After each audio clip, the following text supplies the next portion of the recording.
Hey, I'm golf broadcaster Matt Adams. The updated and expanded second edition of my book, The Golf Round I'll Never Forget, Golf's Biggest Stars Recall Their Finest Moments, is now available. Readers can expect to march with Arnie's Army at the 1960 U.S. Open, relive Jack Nicklaus's remarkable 1986 Masters win, and be amazed by the Tiger Slam. The Golf Round I'll Never Forget, Golf's Biggest Stars Recall Their Finest Moments. Pick it up where fine books are sold, including BarnesandNoble.com and Amazon.com.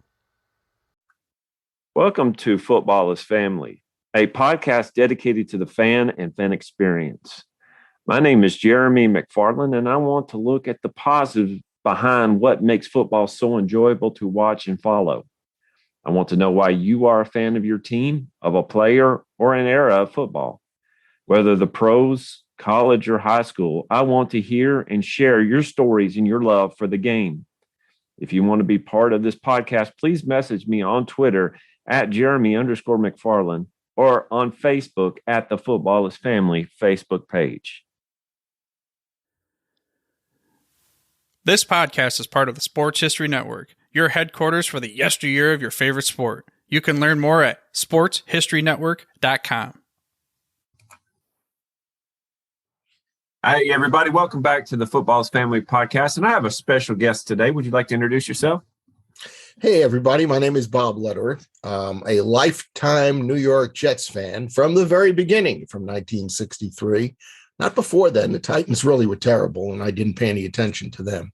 But since 1963, the New York Jets, and because I was a fan during my early teenage years, I really developed an affinity for them, a love for the franchise. And I was just thrilled when they won the 1969 Super Bowl, shocked as heck like everybody else, but happy for at least a week after that in a state of euphoria. And frankly, if they never win another Super Bowl, I'll be a little disappointed. But if they ever do win another Super Bowl, I'll be excited, but not as much as I was in 1969.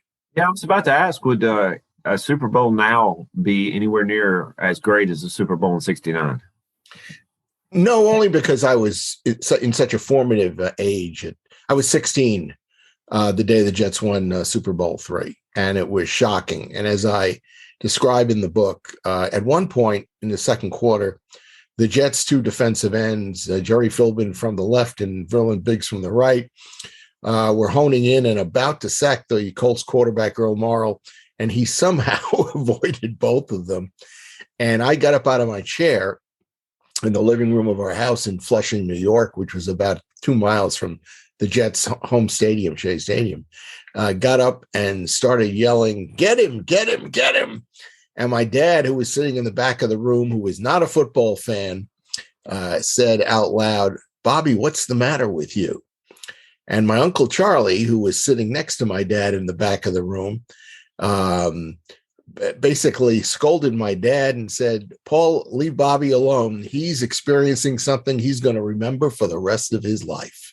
And truer words were never spoken. See, Bob, this is what Football is Family is all about. Memories like this that make not only a memory for you for that moment, but a memory for you for the rest of your life. I mean, that cemented your love for the Jets, didn't it?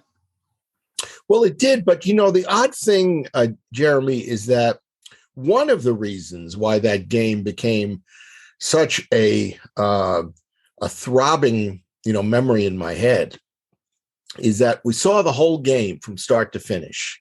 Now, that may not sound very weird right now, but in those days, I was also a Mets fan. The Mets won the World Series the same year as the Jets won the Super Bowl. But in those days, they played the World Series on the weekend and during the weekday, Monday through Friday. And so the Mets won the World Series games 3, 4, and 5 at Shea Stadium on Tuesday, Wednesday, and Thursday. And I didn't get to see the games because it was on in the afternoon and I was in school. So I didn't see the Mets win the World Series. And I've been a Mets fan since 1963. And the following year, in May of 1970, the Knicks won the NBA championship, the first time they'd ever done that. And that was about 15, 16 months after the Jets won the Super Bowl. and about 7-8 months after the Mets won the World Series, and the seventh game against the Lakers, where the Knicks won the championship, was blacked out in New York, because that's what the NBA did in those days. They showed the game at midnight, but I wasn't going to stay up till midnight. Since I had listened to the game on radio, I knew that the Knicks had won, and I was thrilled and excited about that. But again, I saw the Jets win it from start to finish. I didn't see the Mets win it, and I didn't see the Knicks win it. As exciting as those two, were for me. And you can imagine the Jets win, the Mets win, your excitement grows as a young teenager.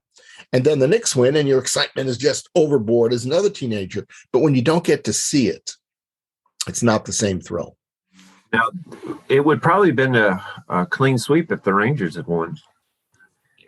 Got to the next to last round, and Bobby Orr and the Big Bad Bruins beat them. And in those days, if the Rangers had somehow won, they would have played one of the expansion teams from the NHL. And there's no doubt they would have won, the Stanley Cup, against that team. But such was not the case. Was that the amazing Mets? Is that the one I'm thinking of in '69? Yep, the one and the same. Man, I've read about that team. That's amazing. Sorry about that. They were. You're looking at the '69 Jets. Do you think that team was just built for that game, or was it just all the stars aligned? You use the word stars in your question, and that team had more stars than just Joe Willie Namath. In fact, the way I positioned the book, and the team should be positioned historically, is that the other 44 guys on the roster, not named Namath on the uniform, elevated Joe to a position in Super Bowl III where he became a celebrity for the rest of his life. He was already well known, especially in New York, because he was, judiciously by the Jets ownership courting a lot of starlets, and you would see them on his arm in the local newspapers the next day, day after day after day. But Namath became a superstar, a celebrity, and somebody who would always have a place in NFL history for the NFL to play up, which they have year after year after year, because they won Super Bowl III. If Namath had not won Super Bowl III, he would not be in the Pro Football Hall of Fame. So you got to give a lot of credit to the other players on the Jets. And by the way, they had 11 other players on the Jets team that the week after the Super Bowl played in the American Football League All-Star game. Wow. So that's saying a lot. That is saying a lot. That looking back at the film of that, it seems like the defense played a lot bigger part than you would imagine. They forced 4 turnovers. Baltimore fans will tell you that the Colts beat themselves. In a football game, and I have a quote in the back of my book, which, by the way, is called Beyond Broadway Joe, and everybody out there should get a copy, because it really is a great history of football in the 60s, building a franchise. And the book is something, frankly, that could be written about just about every Super Bowl champion, because the contributions of the other guys, the guys who are not the star quarterback or the star running back, go unidentified for years and years. And especially the farther away you get from that game, the less people tend to remember who those guys are. But in the back of the book, one of the quotes from inside the book came from Billy Joe, who was one of the backup Jet running backs, who went on to become the second winningest coach in Black collegiate football history, behind Grambling's coach. And Billy Joe said to me, "To those who think Super Bowl III was lucky, I've seen enough to understand there's no luck in football. Luck is when opportunity meets preparation." And he went on to say to me that, the Jets intercepted 4 passes that day. To say that the Colts just beat themselves and threw bad passes is one thing, but there's nothing to say that the Jets defensive backs couldn't have blown the opportunity to drop those interceptions. And there was one fumble recovery as well. So there were 5 turnovers by the Colts that day. And yes, in a sense, they beat themselves, but opportunity was there for the Jets and they took advantage of it. But though, when you look at that game in particular, do you think, and obviously you've done a lot of research, and we'll put a link to that book on the show notes here. Thank you. Do you think that was a turning point, or do you think the Super Bowl the next year was the turning point that really made the AFL, later on the AFC, legitimate? I'll be honest with you and say that then after the Super Bowl IV, there was no doubt that the two leagues were comparable. After the Jets won Super Bowl III, there were still diehards of the NFL, including all the NFL owners, who basically looked at the victory as a fluke. And I could see for one game where somebody would think that. But that game had so much more impact than any other Super Bowl game since. And I say that because after that game came the formation of what we now know as the American Football Conference. 2 days before Super Bowl III, Pete Rozelle, the commissioner of the NFL, had talked out loud to the press about the fact that there was a plan that hadn't been finalized yet that would have absorbed the 10 American Football League franchises and brought them into the NFL structure. And by that, I mean, they would have put the Jets in the Giants division. They would have put the Houston Oilers in the Dallas Cowboys division.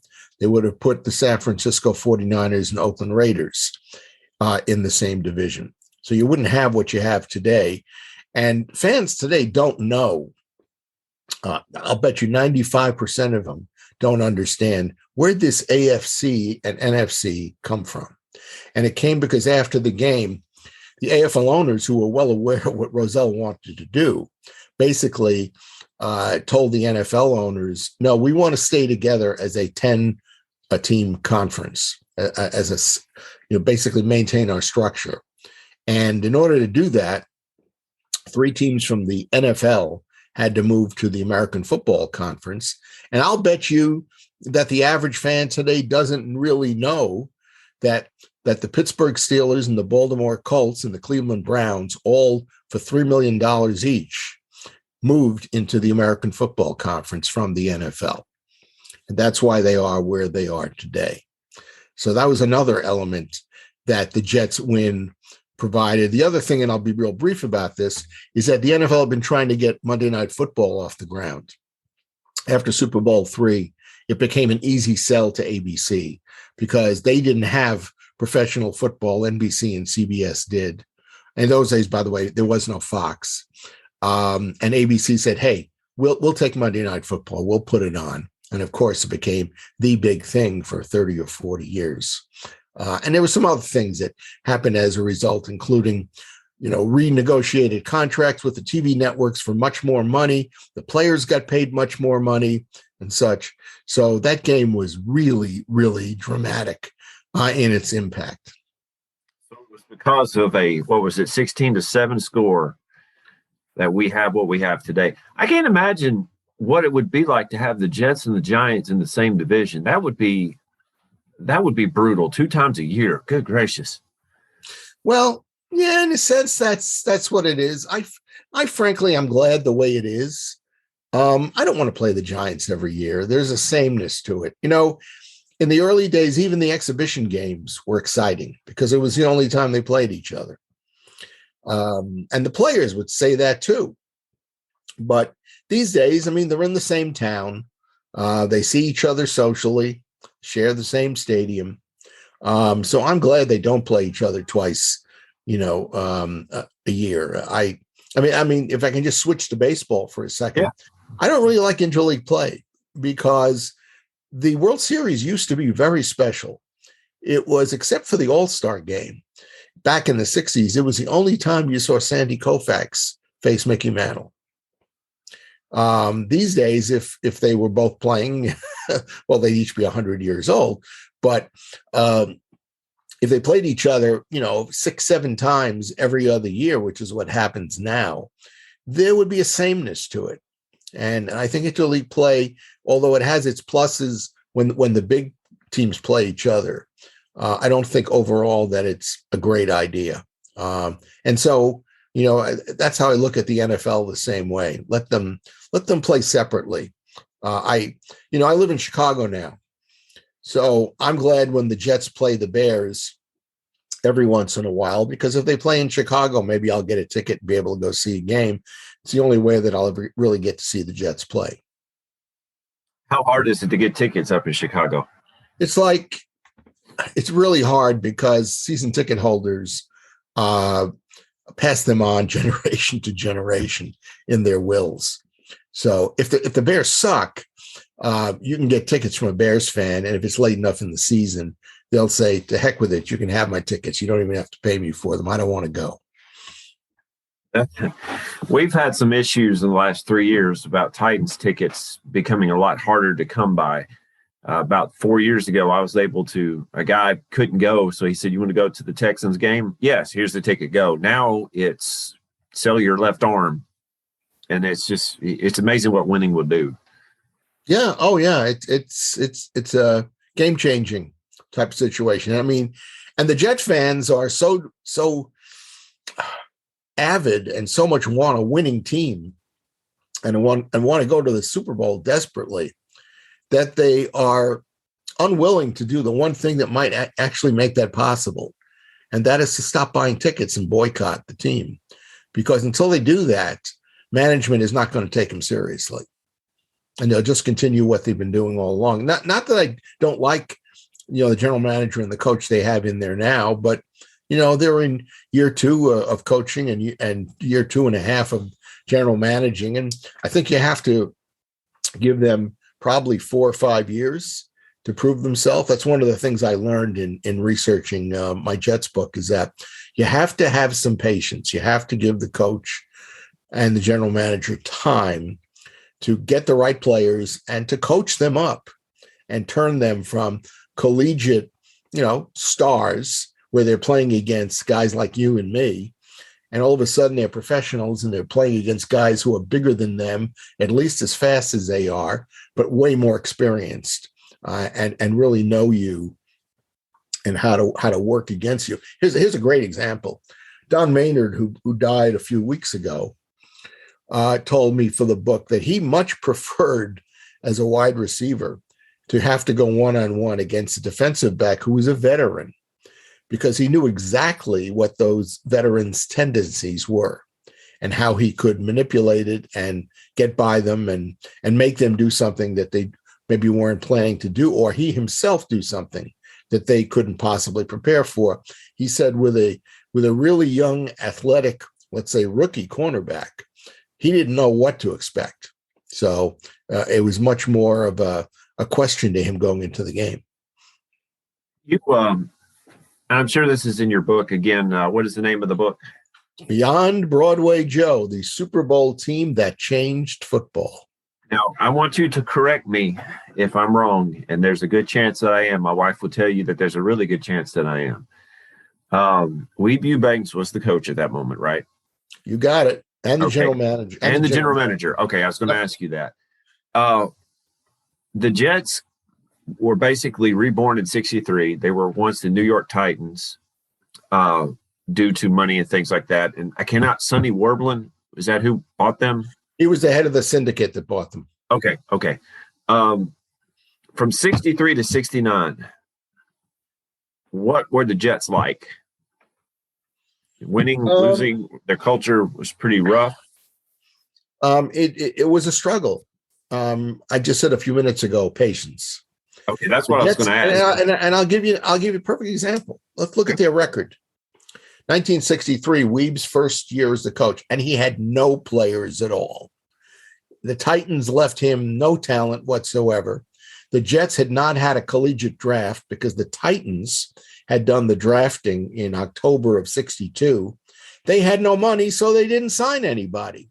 And by the way, there was some real pearls that they could have signed that year, but they just didn't go out and spend the money. So Weeb had no fresh collegiate talent coming into his ranks.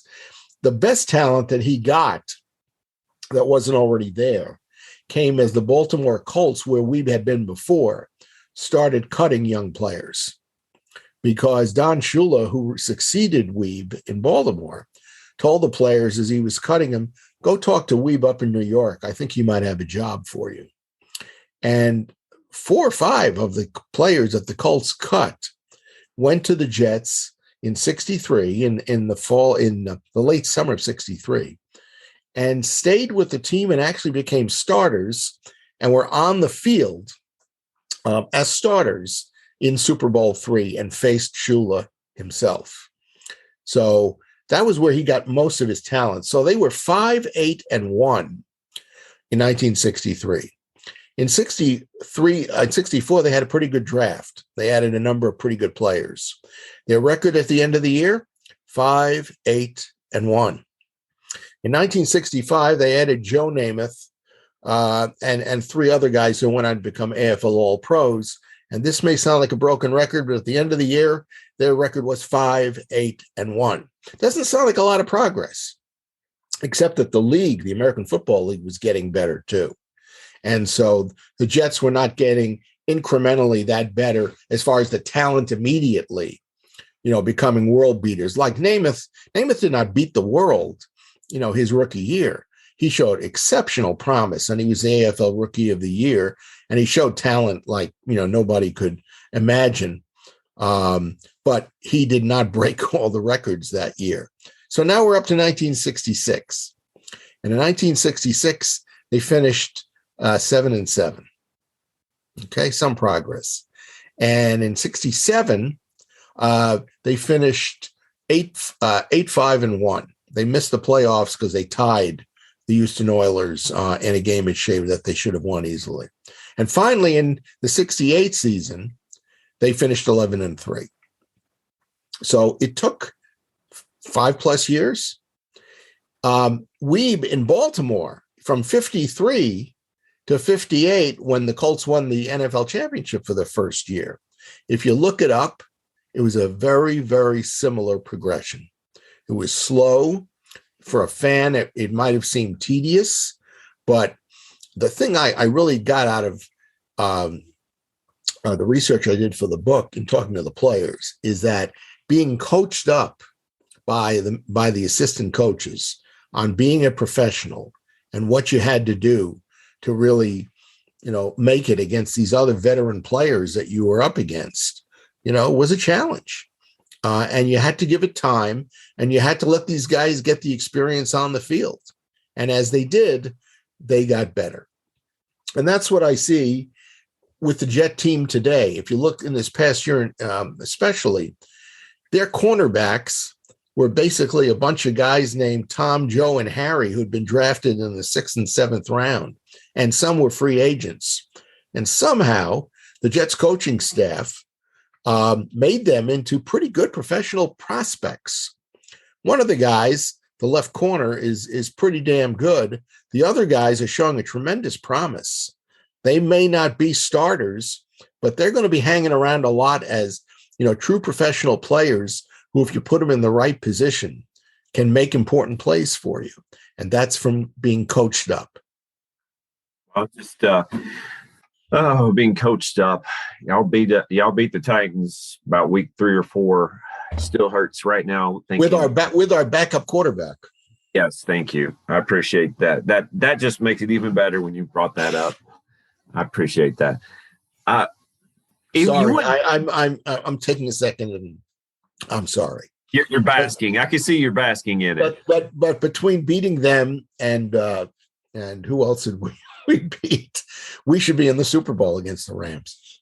Well, see, that's the thing. When you mentioned the 5-year process, you wouldn't have that today.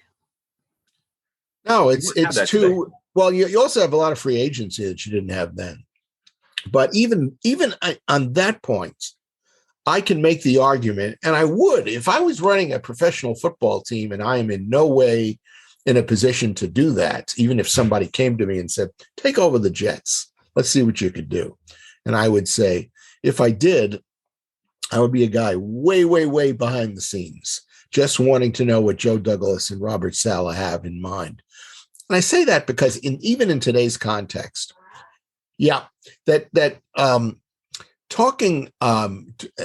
bringing in even a star player and integrating them into your lineup is not as simple as it sounds. It's a lot easier in baseball. You need a star shortstop, you go get a star shortstop. You need a star wide receiver. You can get a guy who's a star wide receiver, but do you have the quarterback? Do you have the blocking, not only from the offensive line, but from the running backs to deal with blitzes? And are your other receivers good enough that they're going to keep attention away from that star receiver that you just brought in? So it's not as simple a process as people may think it is. We can see that happening now with Zach Taylor. I remember last year with him, and he's the Bengals coach. I remember last year they're saying, well, we need to fire him. We need to fire him. Well, guess what? He stuck around, and there is a good chance that they win the Super Bowl this year. There is a real good chance. I'm certainly hoping they do. I mean, I love Burrow, and Burrow's being compared to Joe Willie and to Montana, and I don't know if that comparison is spot on or not, but I can't handle the guy's got charisma, and he's got a gun. I can't handle the comparison. Joe Burrow is not Joe Namath or Joe Montana. He's Joe Burrow. They're just three guys that have their place in history. I agree with you, because I don't see any comparison between Namath and Montana. Completely different types of quarterbacks. Now, I read, and I don't remember the name of the book. It was Rising Tide, I believe is the name of the book. And I just got through reading, talking about Namath coming down from Pennsylvania, from Beaver Falls, I believe. Yep. To Tuscaloosa, where I've said it on this show before. Two of my kids were born in Tuscaloosa, so I've got a little tie there. I asked people what they thought about Joe Namath while they were there, while I was living in that area. And people they couldn't stop gushing about how good of a quarterback he was. But was his signing for the Jets more about prestige, or was it more about him as a player? There were people back in the 60s, and I remember this, who in some quarters were describing Namath as the greatest collegiate quarterback prospect to ever come into the pro ranks. Before he injured his knee his junior year in Alabama, he not only was a quarterback with a great arm, although the film I've seen of him playing for Alabama, you didn't see the vintage Joe Namath that you saw as a pro, with the classic, very quick drop back and getting rid of the ball, 60 or 70 yards on a line, in fractions of a second. In fact, I'll tell you, here's a great little anecdote as well from the book. Babe Parilli was the longtime veteran quarterback at the Boston Patriots. When the 68 training camp started, the Jets traded for Babe Parilli so they'd have a backup for Joe Namath. And Parilli he'd been drafted in 1953 or 1954. So he'd been around the game for 15 years or so. And he came into camp, and Parilli was talking to Coach Eubank, and Weeb said, that 2.8 seconds that you've got to get rid of the ball in Boston? And Parilli said, yeah. He said, well, here you got 4.2 seconds. And that's because the Jets' blocking schemes between the offensive line and the running backs was so strong that you had extra time. And they did that to protect Namath, because Joe was like a matador with bulls coming right at him. He had nowhere to go. He couldn't move because of his knee injuries. But yes, he was extremely highly regarded, and he was considered in the 64 draft to be the gem of the draft and critical. And Sonny Werblin, the Jets owner, had been told by Weeb a year before, when Namath was a junior and before he got hurt, that this was the guy we want to get. We'll have to wait another year, but that's the guy we want to get. Now, just looking back at that was a turning point, not only in the NFL history, but also for the history of contracts. I believe it was a $400,000 contract, and what was it, a Cadillac? $427,000, and I think a mint green Cadillac. Oh, you got to have the Cadillac. You know what? It might not have been a Cadillac. It might have been, I don't know. I think it probably was a Cadillac, but it was mint green. That really set the bar high, and I believe that made legitimacy. But wasn't the Jets had that type of money because of the TV deals? That was part of it. The other part of it was that Werblin and the guys who were backing him had a lot of money. Not as much, ironically, as Lamar Hunt had in Kansas City or Bud Adams had in Houston, or Barron Hilton had in Los Angeles / San Diego. And Buffalo's owner had a tremendous amount of money too. He'd made a ton of money in real estate. But they had a lot of money, and they had negotiated a contract with NBC, and NBC had told them, we'll give you this money. And it worked out to like $900,000 a year for each team. But you got to spend it to upgrade the talent on your teams, because most of the players in the AFL at that point had basically been guys who had played in the Canadian Football League or been cut by NFL teams or hadn't made NFL teams in the 50s and were trying to rejuvenate their career. Like Lenny Dawson was one great example, and George Blanda, was another. Guys who went on to become, really good professional football players, but they had not been given the time to mature in NFL. And that tells you don't just cast people off if you don't have a spot. You never know where they'll land. Well, yeah, and let me make one more point about the money. Money is really important here, because this is 1964-65. In 66, the year after Namath signed for the money that everybody thought was outrageous, $427,000 for 3 years, the AFL continued to spend like that. And the NFL saw it and said, we've got to do the same.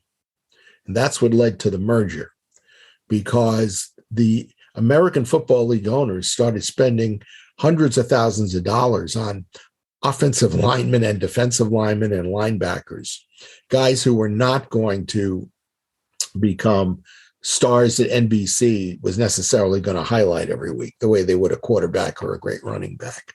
And the NFL looked at it and their salary structure and said, we have to do something. We can't keep paying these rookies that kind of money, because Johnny Unitas wasn't making $100,000 a year. And famously, Frank Ryan of the Cleveland Browns, who had just won the NFL championship in 64 when Namath signed with the Jets, said, if he's worth $427,000, I'm probably worth $1 million. That's when you get into a bidding war that no one can keep up with. Exactly. And the AFL was prepared to do it. The NFL was not. Bob, I want to thank you for coming on today. I got a couple of questions for you before we finish, if you're ready. These are hard questions. Shoot. All right. If you had a Mount Rushmore of New York Jets, who would it be? Well, you certainly have to put Namath up there. Now, make sure if you do it, you do a whole body sculpture with his with the fur coat. No, just his mug. Just his mug. He's got to have the hair. He's got to have the hair.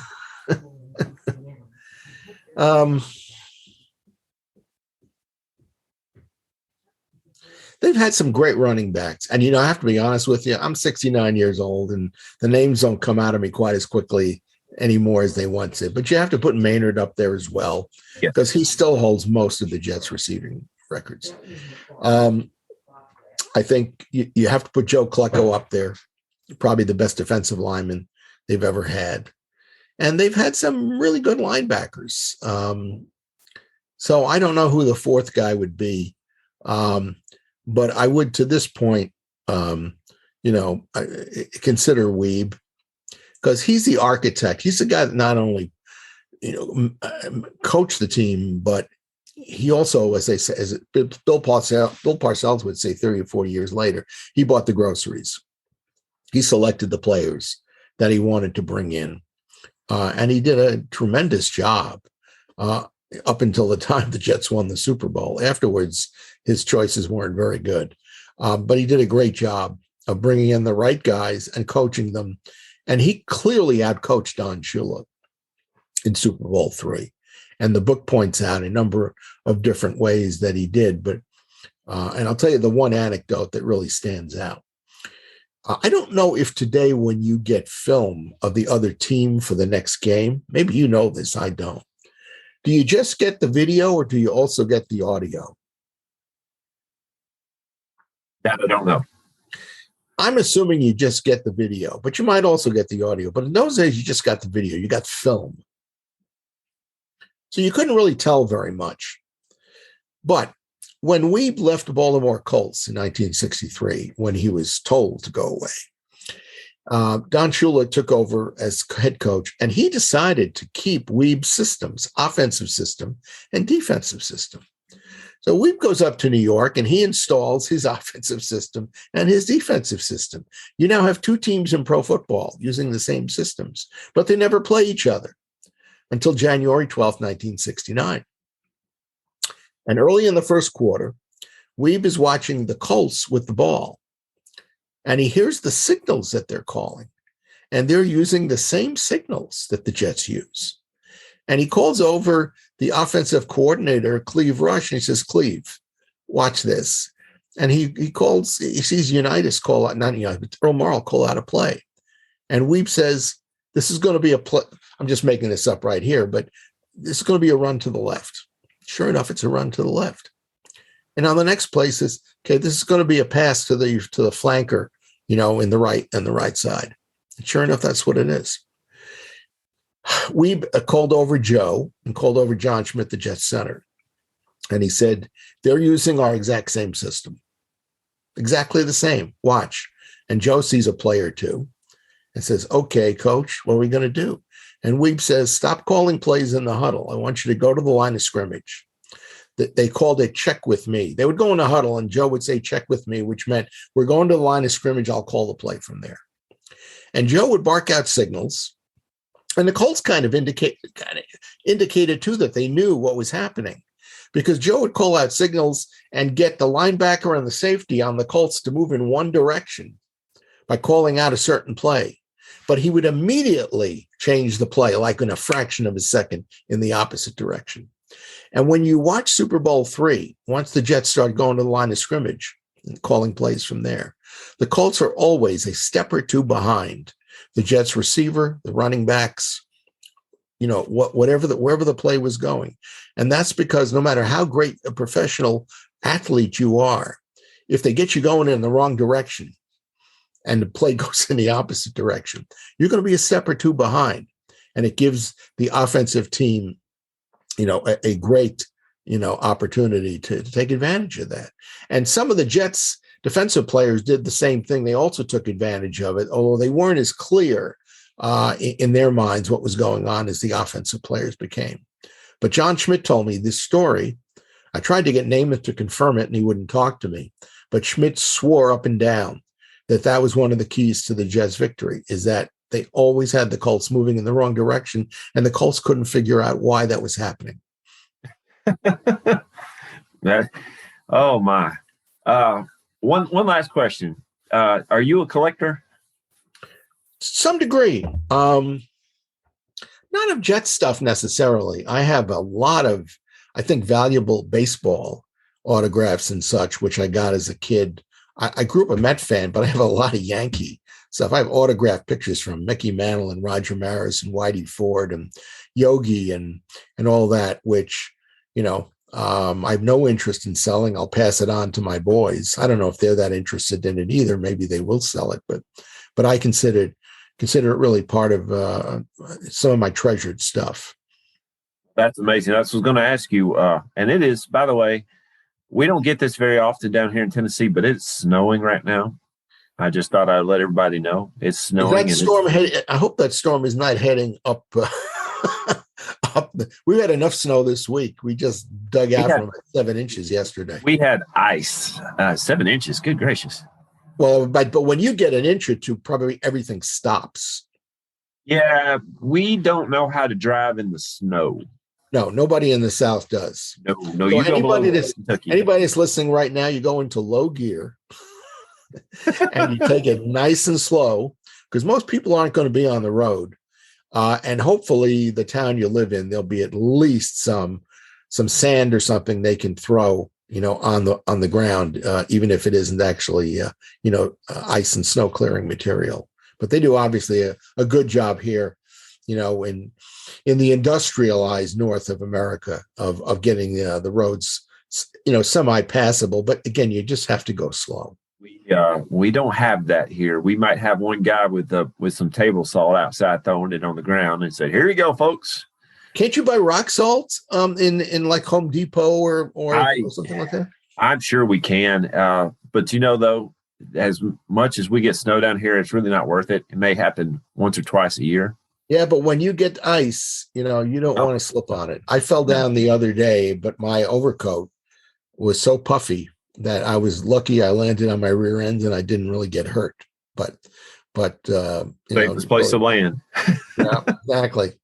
What is your book again? And I will put this on the show notes. It is called Beyond Broadway Joe, the Super Bowl team that changed football. And my name is Bob Lederer. It's spelled Led, like David, Erer. It's like Roger Federer, the tennis player, only with an L instead of an F. You can get it on a good deal on it on Amazon. And I encourage you to read the reviews on Amazon because it's up over 100 now. If you're a Jets fan, that's one thing. Of course, I think you should get the book. But if you're a fan who's interested in the history of pro football, it gives you a great look into what was going on in the 1960s and the development of the American Football League and why there was a merger. Because the NFL fought a merger for about 6 years, and they finally relented. Thank you so much for coming on Football's Family Podcast. It is my pleasure. I hope we can do it again. And best of luck to everybody out there, and stay warm.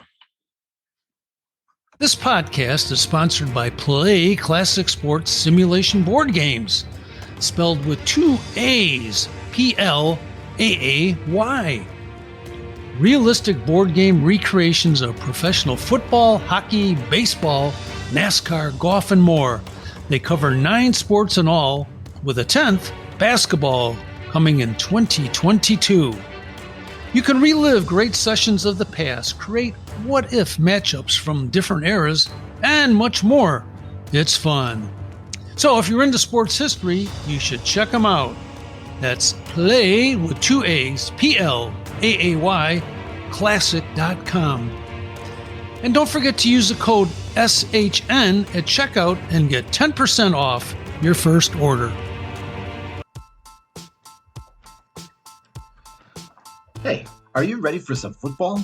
Some fantasy football? How about some daily fantasy football? Silly questions, right? Of course you are. You're ready to talk some smack and win some cash every Sunday, and Thursday and Monday, and whenever there's football games. The Sports History Network invites you to play your daily fantasy football this season at ThriveFantasy.com.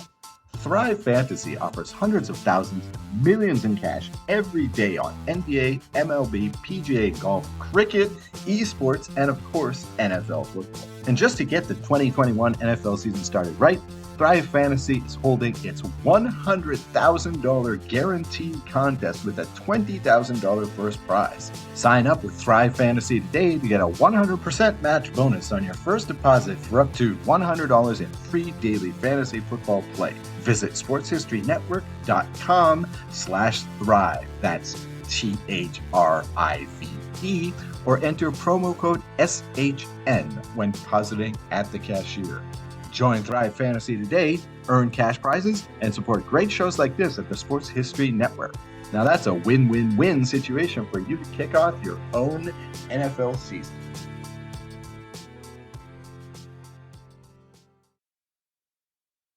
At the Sports History Network, we're all about sports yesteryear, and so we're so pleased to introduce you to Row One, an online memorabilia gallery and shop that brings your sports history to life anywhere. The Row One gallery includes over 5,200 gorgeously reproduced prints of team posters, game program covers, game tickets, advertisements, and more in baseball, pro and college football, pro and college basketball, and more. And any gallery item may be printed in a variety of sizes on wood, metal, canvas, acrylic, or poster paper.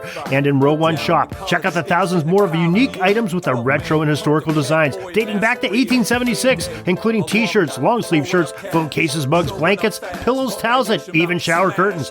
Go to sportshistorynetwork.com, ROW1, for access to the full Row 1 catalog and for gallery prints and gift items, plus get a 15% discount off all prints on the Row 1 Pictorum Gallery with coupon code SHN15. Follow the link on the show notes. Hey there, sports history fan. This is Arnie Chapman, aka the Football History Dude, and I hope that you enjoyed this recent episode presented by the Sports History Network and were able to learn some good old-fashioned sports history knowledge nuggets. I started the Sports History Network back in 2020 with the mission to help podcasters find a community of like-minded sports history nerds, as well as helping aspiring podcasters to start their own shows. We have a little bit over 30 shows on the network right now covering all sorts of sports history, but as far as I'm concerned, we're just at the toothpick in the ocean moment, that can't even figure it out because there's so much more coming.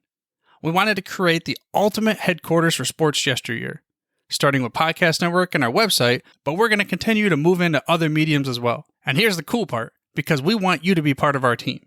So if you're interested in starting your own podcast, or maybe being a guest on one of our shows, or who knows, maybe even writing an article for us over on the website. Seriously, all you gotta do is reach out to us on the contact page over at sportshistorynetwork.com. You can be as technologically savvy as a Neanderthal tapping on a stone trying to figure out this whole hieroglyphics thing back in the day. Again, it doesn't matter, because even if you don't understand the whole podcast space, we have a production team that can pretty much help you out with doing everything. All you gotta do, head over to sportshistorynetwork.com, head to the contact page, fill it out. That message goes right to me, and I'll reach out to you as soon as I can. But for now, dude, I'm through if you're through.